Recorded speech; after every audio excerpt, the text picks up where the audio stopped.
You're watching Unrendered on IKTV. You can follow us on Twitter at iConcepts. I'm now joined by Narissa Gittins, and she's sitting here with Mr. David Popo, who was in the last segment of the program. And we're continuing this discussion on OECS integration and economic union. We're into our final segment of the program, however. Narissa, welcome. Thanks for having me. Nice having you here. Now, in the last segment, I'm just going to continue a question I had for Mr. David Popo. The whole idea of health insurance and taking care of people at a secondary and tertiary level of health care, given that this sort of thing is expensive. If you had to go to the United States of America, for example, to treat a tumor, you know, that's a lot of money. Are we in our move towards this, you know, economic union? Is there any policy or any guidelines that are pushing us in a direction where we have something like a health insurance plan that's for the OECS, citizens of the OECS member states? A very important aspect in terms of integration. I'm not too sure in terms of the details with respect to the health insurance plans that you put it. But certainly within the economic treaty, there would be provisions with respect to providing some guidelines, some policies, some procedures.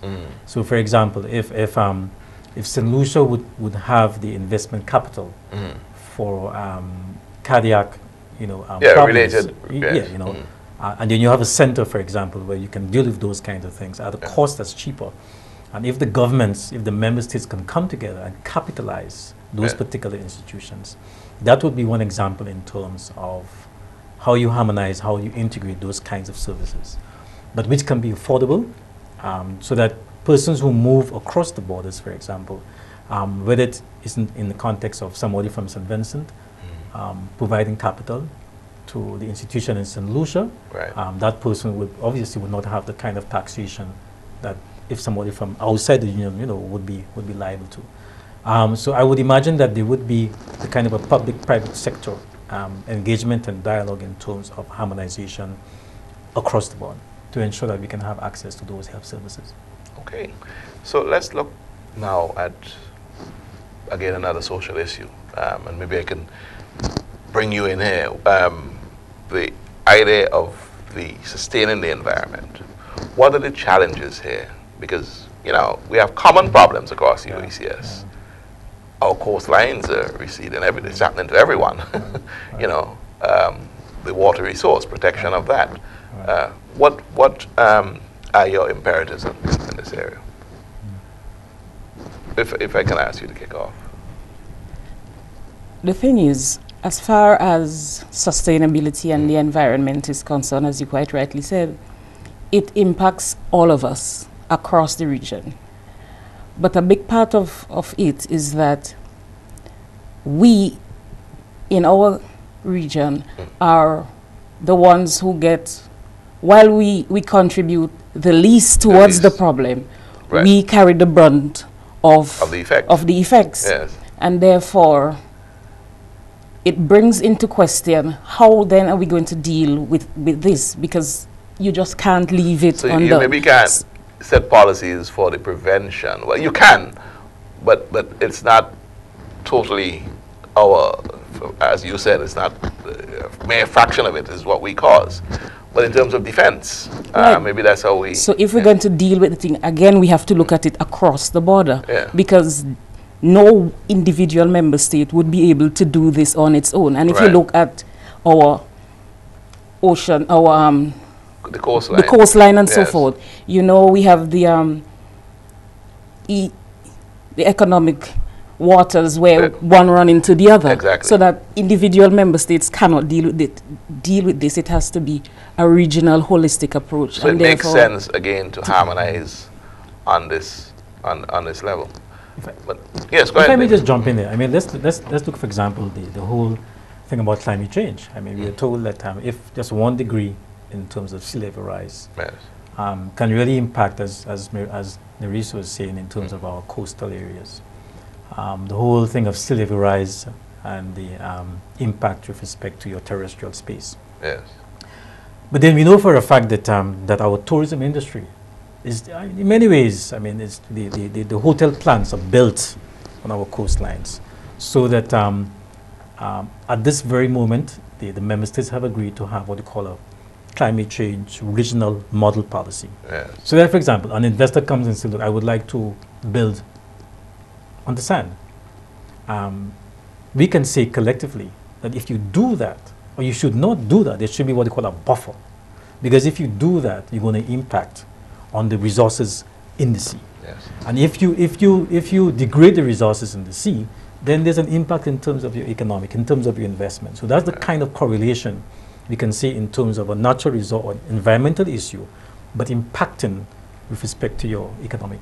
So you're saying then, and you know, I'm throwing the question out to Nerissa as well, are you saying then that you among the states, you're harmonizing policy in terms of what hoteliers are allowed to do in terms of building as it impacts the environment? So that hotel will not be able to pick up and then go to Dominica and say, well, all right, they're not allowing me to build within 10 feet of the beach here in St. Vincent, and that's what I really want, so let me go to Dominica and see if that happens. Is that what you're saying? That's where we're heading. So you have a common set of guidelines in terms of how do you invest with respect to tourism development. Yes. But even so, you have to show the investor that it would be to his detriment down the road, because if the sea level, but if the sea level keeps rising, then it would knock the very business he wants to put up front out of it. Yeah. Well, you know, I take that, but a lot of these people, if they can get away with putting their effluent in the sea, they'll do it because less investment for them. You know, they don't have to go and put it on the ground and, you know, have treatment plants, etc. So it's the harmonization of policies. Very, very important. And legislation as well. I was just about to say that. How are you going to ensure that the policy is there, but the implementation and the policing of it, what mechanisms, if any at all, that you're devising to ensure that these things are implemented? A very important question. I mean, it's a big challenge, but what we have done is to develop, for example, management plans, so that, like in the case of the Tobago Keys, for example, which is an important ecosystem in terms of its resources, what we have seen is the development of a consultative process to develop a management plan. So if you have an investor in the Tobago Keys, there is a whole set of what we call monitoring indicators. For example, waste collection, pollution, damage to your coral reef, user fees, and a whole set of guidelines, but with what you call baseline indicators. So one can actually monitor and police, as it were, in terms of if there are impacts, negative impacts on the ecosystem, which contributes tremendously to the economic growth and development of St. Vincent and the Grenadines. I'm going to ask both of you. You know, I admire the work that you all are doing, but and this is a personal question, really, your feel for it. How effective you think this is going to be, both at the policy level, getting common policy, and also at the implementation level, with the member states being sovereign and independent political entities? Isn't it not easier if one day we could have, after you finished all your work, we could have woken up and found that there's one political administration for the OECS? Does that make implementation easier? Yeah. What are your thoughts on that? And I'm not asking you to commit politically your views, but I'm just asking. I imagine on paper that would be the ideal. But our reality is that we are not there, and therefore we have to find mechanisms. After we have done all the policy work and the legislation at the regional level, it's for the people on the ground to now do the implementation which is necessary, because you and I know, regardless of how much policy we have on paper, how lovely it is, until and unless it is implemented, then you wouldn't have the desired impact. And a lot of that is political will. And that is because the people, the administration of the country, it boils back down to who runs the country, and a lot of that is political will. And that is where the individuals, the nationals come in. The thing is that if we as individuals see the big picture, right, which is where people like you and the media now come in. Right. Can you as media see beyond the politics on the ground? Right. What is there for us out there? Right. So thanks, we have this program and we're very grateful for that. But we need to have the media in particular having that as a constant having conversation. that as a constant conversation, So that the people can be the police of their own policies. Yes. And I think that's where you're going. Yes. It's the will of the people that would drive the administrators to make sure that the thing is implemented. What are your thoughts, David, though, in terms of the political union aspect of it? And the ease at which... I mean, I'm just testing your thoughts. I mean, the political union would be, of course, the highest. You know, that would be, in a sense, the zenith, so to speak, of the integration process. But I think that, to me, you know, fundamentally, the integration process has been happening. The economic union is one step further. But I think what's really important is that at the end of the day, we are talking about a transformation in a collective way. But what is critical is our behavior. Because as Narisa was saying, you can have all the enabling environment in terms of harmonized policies with respect to the movement of the free movement of peoples and goods and services. But then if people are not, if people's mindset, right, the attitudes and the behavior, the whole behavioral system is not changing, has not changed. That really would push back the process of integration. So that calls for an education, right? So it calls for education, and for and all sectors and for all citizens, policymakers, civil society, private sector, and you know, youth, etc. So I think that's going to be the it's going to be the challenge. Are both of you happy with the progress that's been made with this whole OECS integration and economic union movement? Are we honestly, well, can we say that we have covered the ground that we needed to at this stage since we've been having the conversation?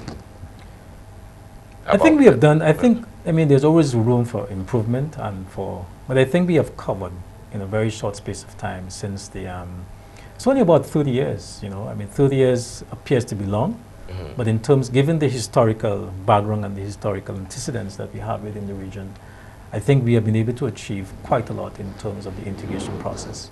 What will happen in terms of sustaining, as it were, the integration processes, of course, is another, as we see, another challenge down the years.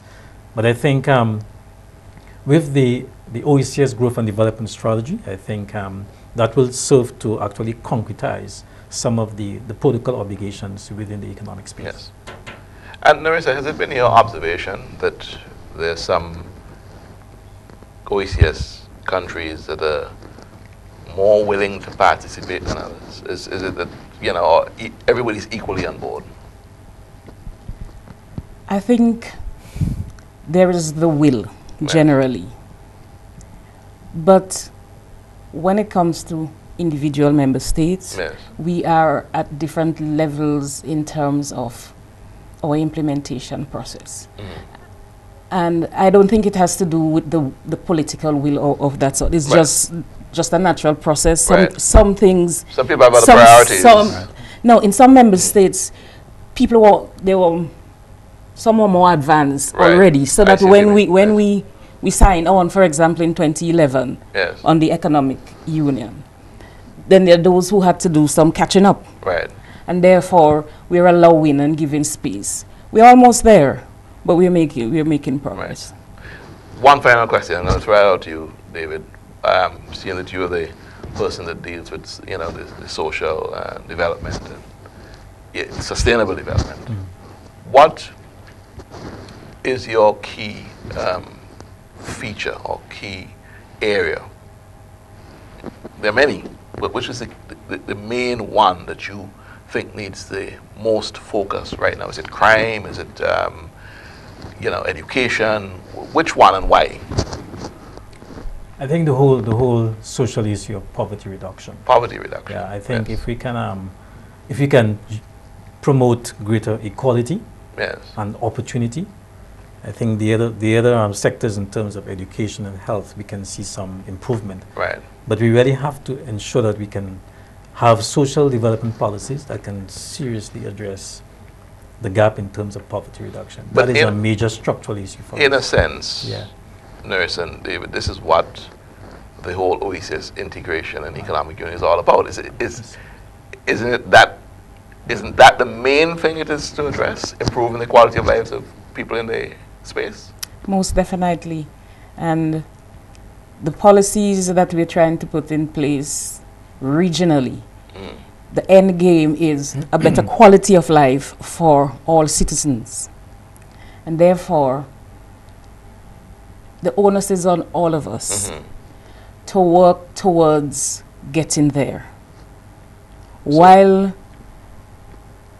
the technical people do their stuff, everybody, and that is why, in my estimation, we need education, sustained education on the topic of OECS integration and economic union. Yep. Thank you very much, Nerissa, for joining me. Thanks for on having this me. last segment of the program. David, it's been a pleasure. Thank you. And thank you guys for coming on the program. This has been another edition of Unrendered. We were chatting with folks from the OECS Secretariat. Our topic was the OECS integration and economic union. Do join us next time Unrendered is.